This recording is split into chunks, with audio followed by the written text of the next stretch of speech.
It is May 8th, 2025, and this is Political Dharma with Alan Zundel. On today's show, I have a couple of brief updates on what's going on in the world of alternative political parties in the United States. And then most of the show, I'm going to devote to talking about what's going on in the major parties, the Republican Party and the Democratic Party. In the Republican Party, from the standpoint of Robert F. Kennedy Jr.'s profile within the party and how this might be setting him up for a run as the nominee of the party for president in 2028. And then on the Democratic Party side, the internal war that's going on and how this might play out, what it might mean for the role of Alexandria Ocasio-Cortez in the future presidential contest, the next presidential contest, and then how I see this fight in the Democratic Party opening up a possibility for further advancing what I have been talking about the last few weeks, which is an agenda for a new America. Now, those of you who have followed me for a while know that I have spent a lot of time talking about alternative party candidates and independent presidential candidates, particularly Robert F. Kennedy Jr., during 2024. And that's because I thought this was the most likely route for me to advance this agenda for a new America.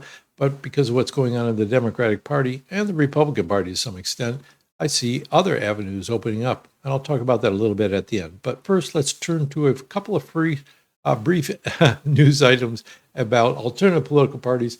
If you've been following me, you know that the Libertarian Party has gone through a lot of trouble in the last presidential campaign season, and now it's come to a head. This is an article from the Independent Political Report dated May 3rd, so just a few days ago. The LNC, that is the Libertarian National Committee chair, they have a new chair after they got rid of the old chair who was there during the last presidential campaign. The new chair issues stark warning about Libertarian Party's health following audit leak. The first paragraph says Libertarian National Committee Chair Stephen Nikela is warning members of the committee that the party is on the brink of failure if it does not take immediate and serious steps to reform its operations and unify behind its mission.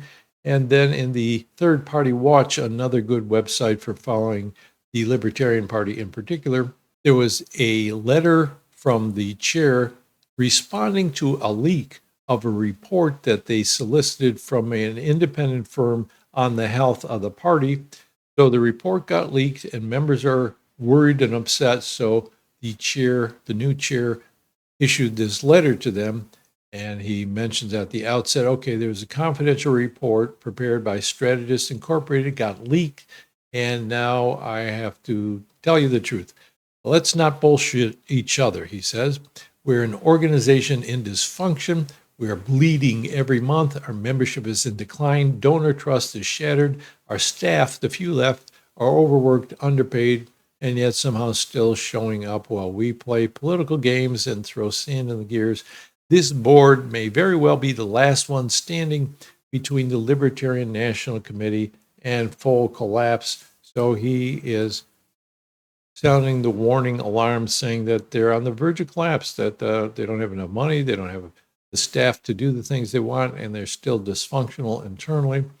A lot of this was because a caucus had formed, the Mises caucus within the party, and then they were playing both sides of the street in the presidential election last year, giving support to Donald Trump and to Robert F. Kennedy Jr. when he was a candidate, and not all of them supporting wholeheartedly their actual libertarian candidate who was nominated at their convention, Oliver Chase.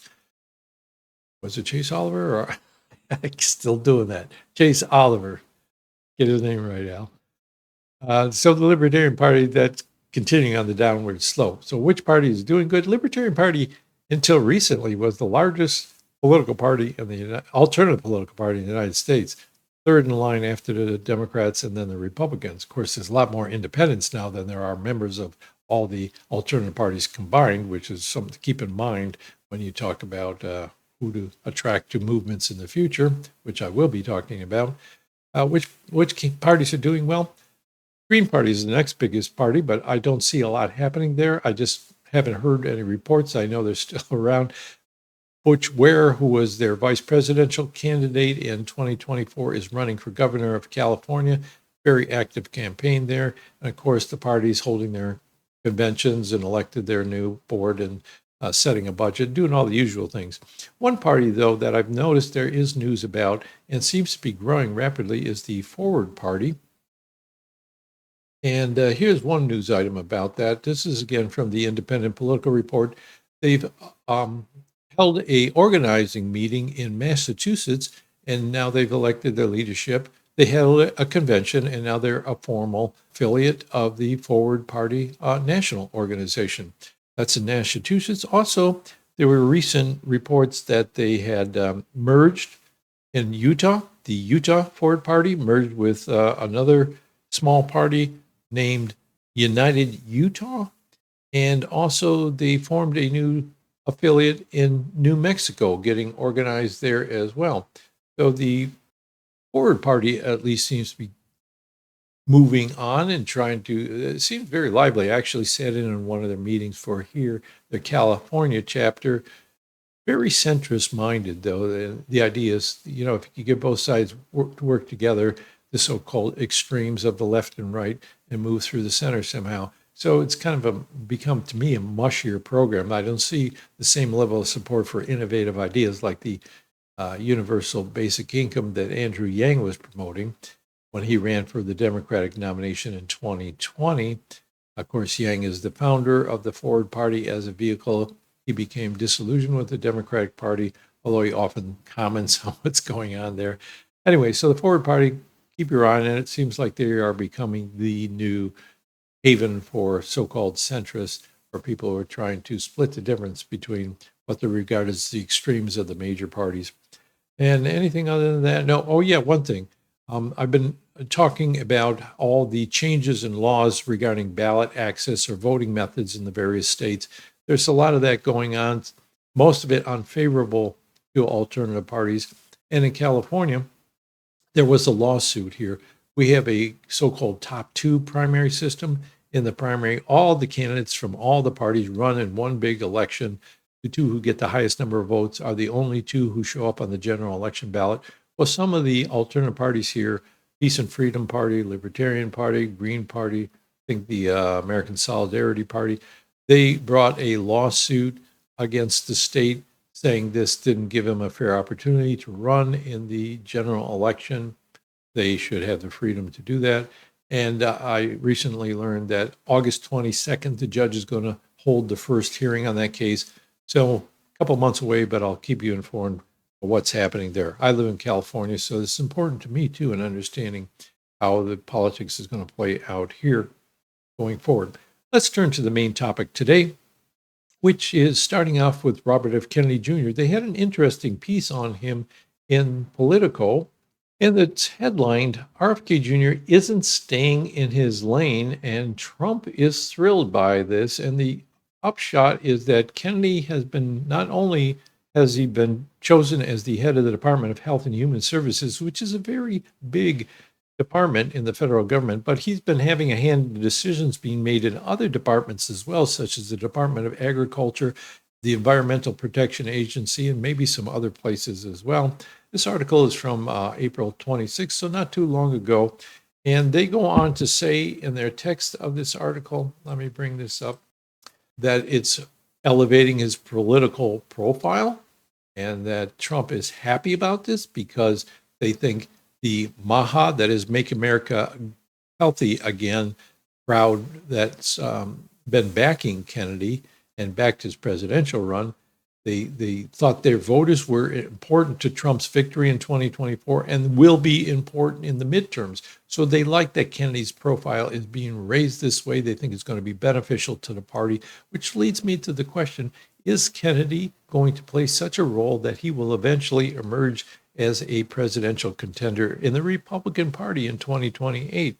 Of course, he has a famous name, unlike a lot of cabinet members, but they point out that Kennedy, they call him the most popular cabinet official here, but I would say he is the least unpopular cabinet officials because the Trump administration is not real popular right now. Kennedy has appeared in events in 7 states within the month of April alone, held 2 press conferences and 3 TV interviews, shown up at the office, the Oval Office with Trump multiple times. So it looks like he's got a pretty high profile position, and they're very happy about that in Trump world.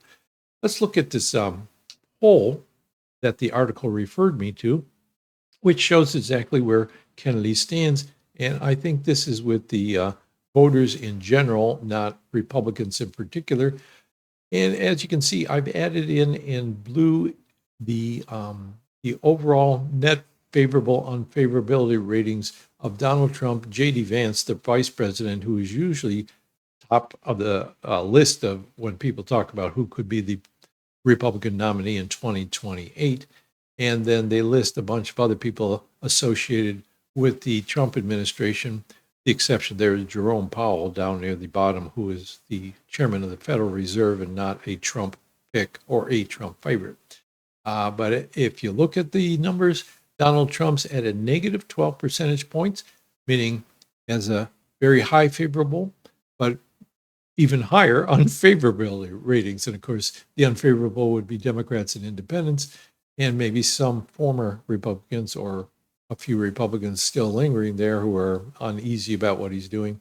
But very high favorabilities, but also unfavorability gives him a sum of negative 12 percentage points. J.D. Vance, not as well known, but 38% favorable, 51% unfavorable. And I think the more people get to know them, often they like him even less. He's not a figure of great charisma, in my opinion. Elon Musk, even lower. He's not around so much anymore. His unfavorability ratings are very high. He's at a negative 16 percentage points. And the rest of these who are high-level officials in the Trump administration, the public mostly doesn't know who they are, which is why, they're varying in their overall favorability rating. Nearly half or more than half of the public doesn't recognize the name. These are a bunch of people that have been in the news a lot for the people who follow these things closely.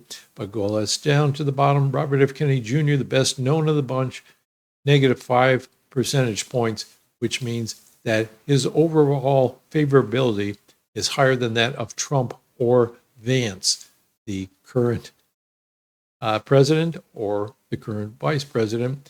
His favorables are pretty high, 42%, just about matching Donald Trump's and higher than those of J.D. Vance. And his unfavorability, 47%, which is pretty high as well, but still less unfavorable than either Trump or Vance. So I am thinking Kennedy has a good shot at being the nominee unless things change, which of course they're going to change at some point. Let's look at another poll, this one having to do with Republican primary voters in particular. And they asked of them how you thought about Trump and Robert F. Kennedy Jr. And with Trump, he has very high favorables, 64% very favorable and 27% somewhat favorable, to give him a net of 91% overall favorable. And his unfavorability is about 8%, a few, I don't know how many, 2% maybe, unaware of who Donald Trump is. And Robert F. Kennedy Jr., he's pretty high up there, 81% net favorability among Republican primary voters. I think they're giving him time to kind of check out who he is and what he's going to do and how closely aligned with Trump's agenda he's going to be. I'll have more on that in a moment. And then they ask, do they care about people like you? Donald Trump, net, yes, 83% among Republican primary voters. Kennedy, 75% of Republican primary voters said, yeah, Kennedy cares about me. Pretty surprising that he's up that high, but there you go, because he wasn't that closely associated with Trump until near the end of the presidential election.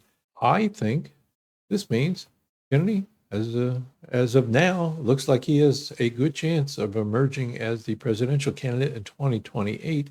And if he can keep his people on board, the MAHA crowd, that's a key part of the Trump coalition now, and one that they need to win elections. So Kennedy is there in the thick of things right now.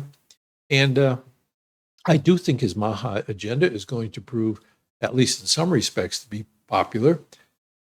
I, as millions of others, do have a family member who has had a chronic illness. And so when Kennedy promises that he's going to take seriously the epidemic of chronic illnesses, especially among children, and spend more time on preventative measures rather than medical interventions, I find that very heartening, and that, kind of makes me more favorable to Kennedy than I otherwise would be when he does things like kowtows to Trump on all these indiscriminate cuts of the budget and firings of people. I think this is going to be very bad for scientific research in general. But there are areas where I agree with him, I have to say, more so than other cabinet officials and more so with the Trump agenda in general. I agree with Kennedy that fluoride in the water is bad, that food dyes in children's food is bad, that they probably don't have the whole truth about the assassinations of his father or his uncle, Robert F. Kennedy Sr. or John F. Kennedy Sr., or even Martin Luther King or even Malcolm X. I don't think we have the whole story, so I think he's right about that. I think he's right that COVID-19 came from a lab leak in Wuhan that was funded by the federal government here in the United States, the gain of function research that Anthony Fauci apparently had a hand in, and then they tried to cover up afterwards. So I think he's right about a lot of things. He's probably wrong about a lot of things. He might do more damage than good. I don't know. The jury's not in yet. I will see. But I have another item about his former vice presidential candidate, Nicole Shanahan, who's starting to express some doubts. And this has to do with Trump's, just this morning, this came in the news that Trump has picked Casey Means for Surgeon General after another nominee was withdrawn. Casey Means in this picture, I think this article is from Politico. She's on the left. She's standing there with Megyn Kelly, who was formerly a Fox News reporter personality, now more independent. I'm not sure what her role is, but she's a reporter, national profile. Casey Means is the important one on the left, nominated as Surgeon General. But Nicole Shanahan, Kennedy's former vice presidential running mate, was not too thrilled with this pick. She posted this on her X account. It's very strange. It doesn't make any sense referring to the nomination of Casey Means. I was promised if I supported RFK Jr. in his Senate confirmation, neither of these siblings, meaning Casey Means and her brother, would be working for the administration. I don't know if RFK very clearly lied to me or what is going on. That's a pretty strong statement coming from her, who has been a big Kennedy supporter and very enthusiastic about his presidential run. This is the part I highlighted in her X post. It has been clear in recent conversations that he is reporting to someone regularly who is controlling his decisions, and it isn't President Trump. I don't know who she suspects, but that's a pretty interesting statement. I agree with her. I feel like Kennedy never mentioned the idea of draconian cuts to the budget of HHS. I question why he went along with that, the mass firings and the budget cuts and all the rest. And that's a Trump thing, Elon Musk thing. It's not so much a Kennedy thing that I've ever heard him talk a lot about, I don't think. He talked about reorienting research towards chronic disease and preventative measures and things like regenerative agriculture and better diet and alternative therapies. He talked about that a lot, and talked about getting rid of lobbyists and corporate influence, pharmaceutical companies' influence. I didn't hear him talk about these other things. So I think there has been, but that's the position he's in, right? To do the good he wanted to do, or at least to do what he thought was good, he has to maintain his position in the administration, which is going to get him in good with the Trump crowd. But whether that's going to eventually turn off some of his supporters, like Nicole Shanahan, remains to be seen. All right. On the other side of the aisle, we have these tours happening for over a month now. Bernie Sanders and Alexandria Ocasio-Cortez have been traveling around the country to hold rallies in various cities. Here is a photo from their rally in Nampo, Idaho. I didn't know there was that many people in Nampo, Idaho. I didn't know there was that many people in Idaho. That's a big crowd. Anyway, they've been bringing out like tens of thousands of people at each of these cities that they make stops at. And this is an ongoing thing. They call it fighting oligarchy. And they're fighting not only against the Trump administration in general, but against the billionaire control of politics and the economy and how they're running things into the ground and making life so tough for ordinary people. So they're bringing a lot of people out, not only the progressive base of the Democratic Party, the progressive faction in the Democratic Party, but also a lot of independents and even some Republicans are coming out to hear him because they want someone who's going to fight for them. And they're maybe not happy with the direction of the Trump administration and really not happy with Democrats who are not showing any fighting spirit or who seem to not have a strategy for countering Trump and who lost this last election was a very big disappointment for a lot of those folks. So they're showing some energy there, and there's been a lot of talk about AOC because Bernie's not going to run again, and AOC is younger and has a really high national profile. Will she run for president? And here are some polls. This is an aggregate of polls from the website of 270 to win, which refers to electoral votes you need to win for president. And they've aggregated a lot of polls asking, I think Democrats in particular, not just the general voter public, who you would like to see as the presidential nominee in 2028. Of course, this is really far ahead of the game. Most of them are saying Kamala Harris, the recent vice president who put into place by the party when Biden withdrew. Harris is at almost 27% in the aggregate polls. So she's the highest up there. And I think that's mainly because she's well known and it's easy for Democrats to picture as president since they were backing her in her very short run in 2024. Pete Buttigieg, not as well known. He ran for the nomination in 2020 and he was the Secretary of Transportation in the Biden administration.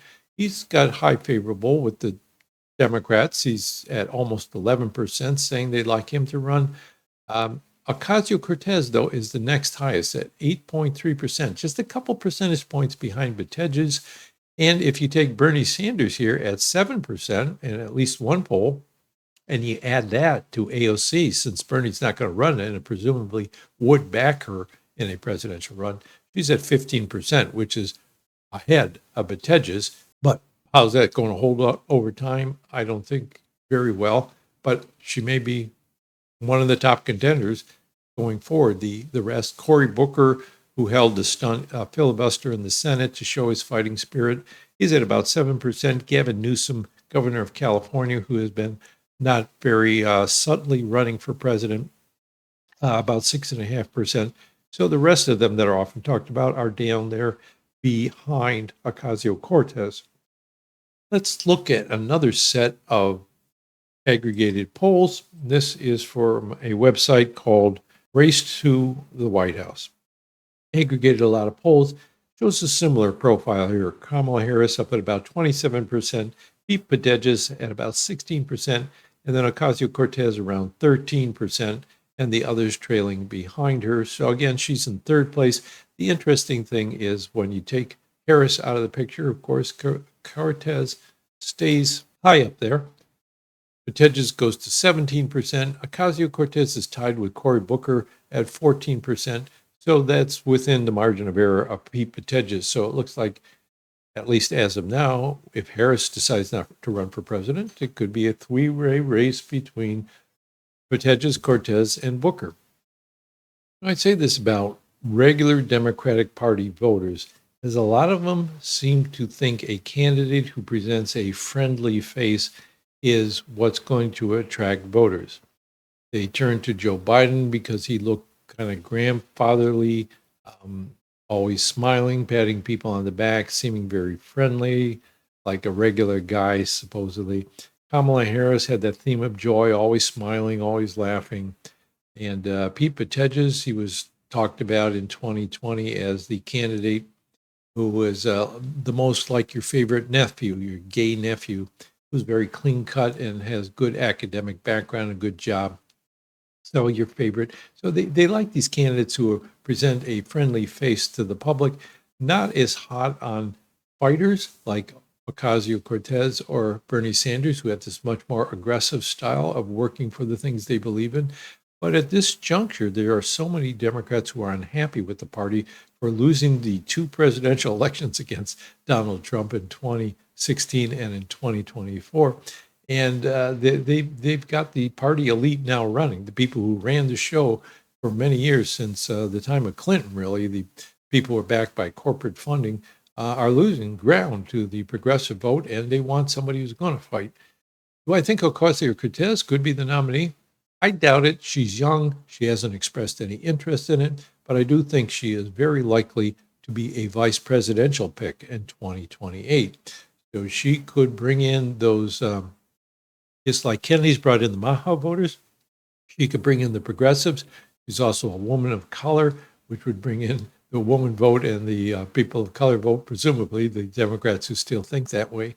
And, she's got a lot of energy to add to the ticket. National profile, good fundraising among small donors, all that stuff. Who would be the presidential candidate and who would pick her? I don't know. It'd probably not be someone like Harris or Buttigieg, who are not too friendly towards the progressive faction in general. Maybe someone like the Governor Pritzker, who I don't know a lot about, but he's being talked about as a guy who's aggressively standing up to the Trump administration and speaking out against them, and also unhappy with the Democratic Party's lassitude and lack of direction. There's a big fight going on in the Democratic Party, and how this plays out, we will see going forward. And the reason I am bringing this up is because I think the Democrats are at a point now that the Republicans were at before the time of Trump. And what reminded me of this analogy was an article in Jacobin magazine, which is a online socialist publication. They also have a printed version. In this article, from just about a week or so ago, I think, Donald Trump rules over a GOP in disarray. This is by Paul Heidemann, and he is relying a lot on this book, American Carnage, written by Tim Alberta of Politico from 2019, on the front lines of the Republican Civil War and the rise of President Trump. So the thesis here is that a civil war within the Republican Party led to the rise of the Trump coalition and Trump's victory in 2016, becoming the nominee and winning the election, and then his resumption as president in 2025, this year, when he was inaugurated after winning the election last year. Same thing's happening in the Democratic Party. There is a civil war going on, a struggle for the identity of the party, and this could result in some surprising things emerging. Let me play out the scenario for you, what happened in the Republican Party briefly, okay? They were pretty well coalesced behind Ronald Reagan back in the 1980s, and his coalition composed of a three-legged stool of conservative Christians, hardline anti-communist war hawks, and then the traditional business community that just looked for lower taxes, less regulations, and not so much trouble from labor unions. They were not that hot on cutting the budget. They wanted the budget cut, but it wasn't their highest priority. So that was it. And then things changed. What changed? Specifically, before Reagan, of course, the primaries were spreading.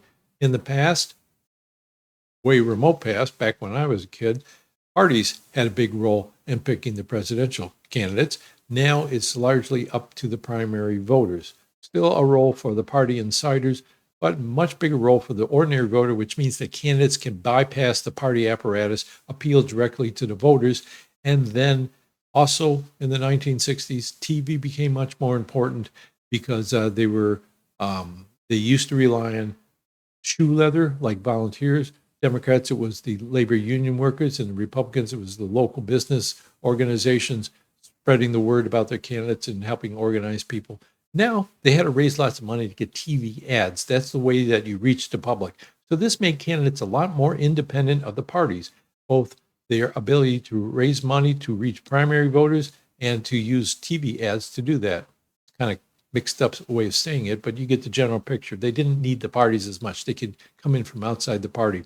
Newt Gingrich in the 1990s took a lot of advantage of this. He came in with a more aggressive style, and he used all these, vilifying language against Democrats, that liberals were degenerate, liberals were traitors, unpatriotic, all this kind of stuff. He brought in a new fighting style in order to raise a lot of money and get the base worked up and try to disestablish the former elite of the party as the Reagan coalition was starting to somewhat fall apart. And then in 2010, we had the Citizens United versus Federal Election Commission Supreme Court case, along with another case similar, speechnow.org versus the FEC, which both opened the floodgates to a lot of money going into political action committees, which work independently of the parties. So candidates would be raising money independent of the parties, and they'd be spending money independent of the parties, and reaching voters independent of the parties, which means that you could have a lot of people coming into the party who were not that happy with the elite. What happened in the Republican Party was this new Tea Party faction came up after the time of Obama. There was a lot of unhappiness, especially with the George W. Bush administration kind of wrecked the Reagan coalition with his war in Iraq and his failure to handle the crash on Wall Street and then in the financial system. A lot of disillusionment there and a lot of unhappiness. So this fight between traditional conservatives and these new conservatives being backed by people like the Koch brothers, who brought a new network of money in, who was much more libertarian, much more focused on reducing government spending and keeping the debt level down. Fights between that new fighting faction and the old style Republicans resulted in stalemates, especially over budget and debt limits. We see the same thing happening even as I speak right now. There's a fight between the more Freedom Caucus type Republicans, Jim Jordan, Ted Cruz, and the rest, and the traditional Republicans who want to not only have tax cuts and increased military spending, but they don't want they don't think it's a good idea to be looking at things like Medicaid or Social Security, God forbid, because they lose a lot of votes that way. So there's this infighting that led to stalemate, and the base got very unhappy because it seemed like even when Republicans had control of Congress, they were not able to get anything done because they're fighting among themselves. This is what led to Trump arising, which was he came in saying, I'm against all these politicians, all this party elite. They can't get anything done. I'm a man of action. I'm a businessman, successful businessman. I'm going to make things happen, which is what he started doing in 2017 when he first took office. And he's doing it in a very big way now and making some people very happy, a lot of other people unhappy. But this is what Trump was able to rise to because of very personalist politics. He's the only thing now that's keeping the Republican Party together and having a hard time doing that because he's appealing directly to a base that just wants to see something happen. Same thing happening on the Democratic side. They have this civil war going on between the progressives and the more establishment type Democrats who had control since the time of the first Clinton administration, more corporate friendly. We have this ongoing fight between them. They cooperated somewhat during the Biden administration, but now the party's unsure which direction they're going to go. The old elite has been discredited by the failure to elect Hillary Clinton in 2016 and Kamala Harris in 2024 last year. They're propping up of Joe Biden, who turned out to be awful candidate because he's getting a little too old to make sense when he was in a debate.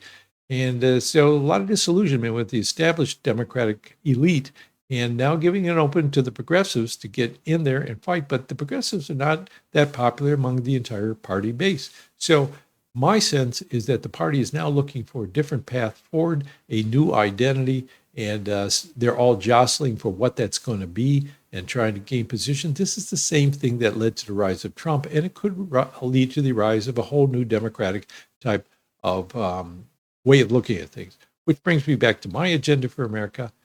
Could there be an opening here for disillusioned Democrats who are looking for something different and not quite on board with the progressive agenda or whatever they're hearing from the other establishment Democrats? Would they be open to listening to a new approach? I'm interested in testing that out, and that's why I've been talking about it to this extent today. That's it for now. I'll talk more next time. That's enough. Thanks a lot for watching. Like, subscribe, share, all the rest. And remember, I have another channel, Buddha Meets Jesus, which is more about spirituality, religion, and politics. I had a second show on the resurrection of Jesus that not many people watch. So if you're interested in that kind of subject, check it out. I did add some new ideas to what I had in the first one of the resurrection about what I think about it. So thanks again for watching. Bye.